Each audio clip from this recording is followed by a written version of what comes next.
Hello, I'm Philip Brunelle, Artistic Director and founder of Vocal Lessons and organist choirmaster at Plymouth Congregational Church in Minneapolis.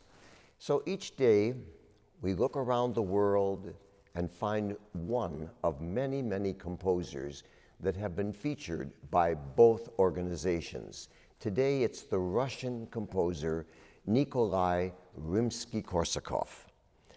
Not only a composer, he also, of course, was a pianist and an amazing man. Born in 1844, died in 1908.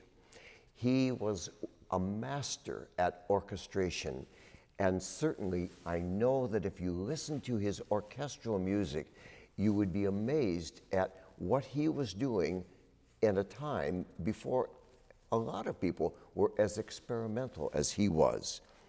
He had a Russian upbringing, of course, and was in that group of composers back in the back in the 1860s, 1870s, that included Balakirev, Kui, and Mussorgsky. He went in 1871 to the St. Petersburg Conservatory. He also wrote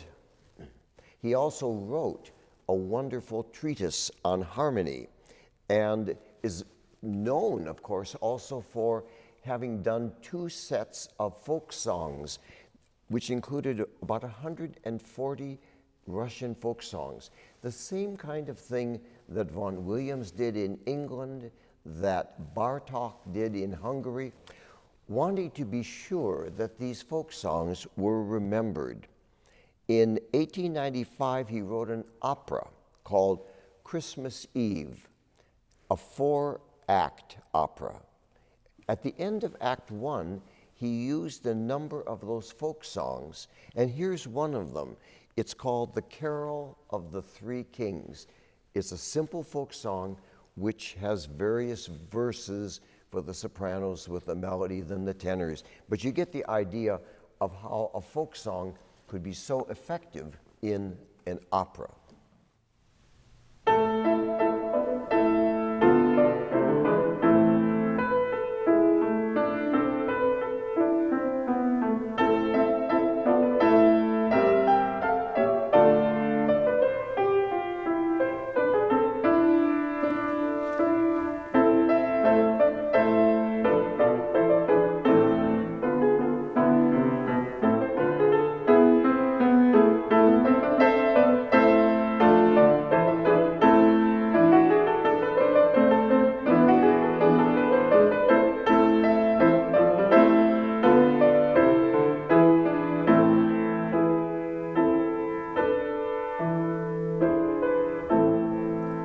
Then the basses.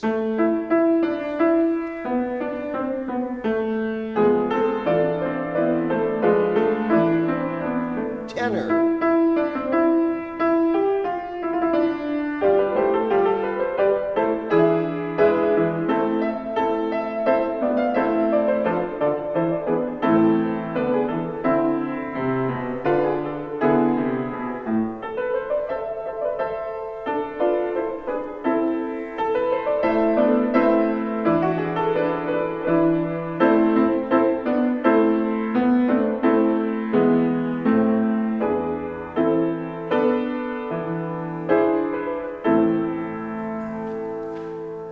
Music of Rimsky-Korsakov.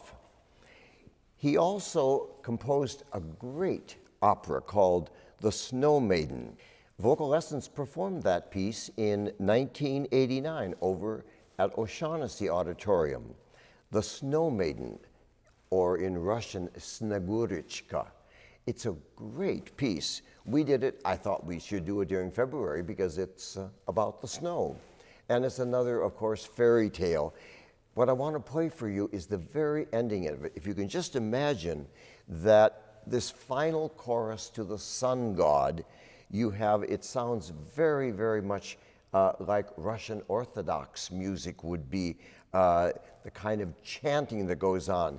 It gathers momentum, it gathers, and then finally at the end, the orchestra giving us that chant and the chorus I can still remember holding these great triumphant chords to bring the opera to a close.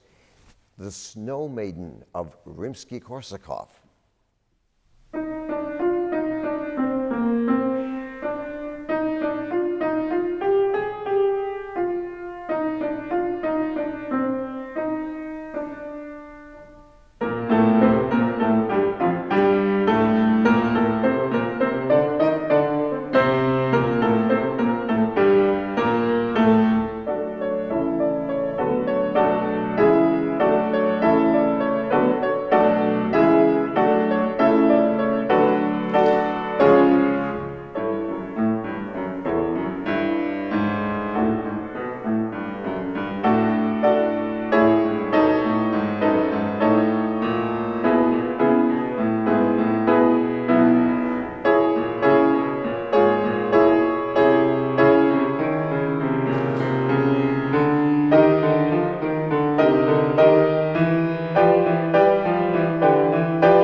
Music of Rimsky-Korsakov.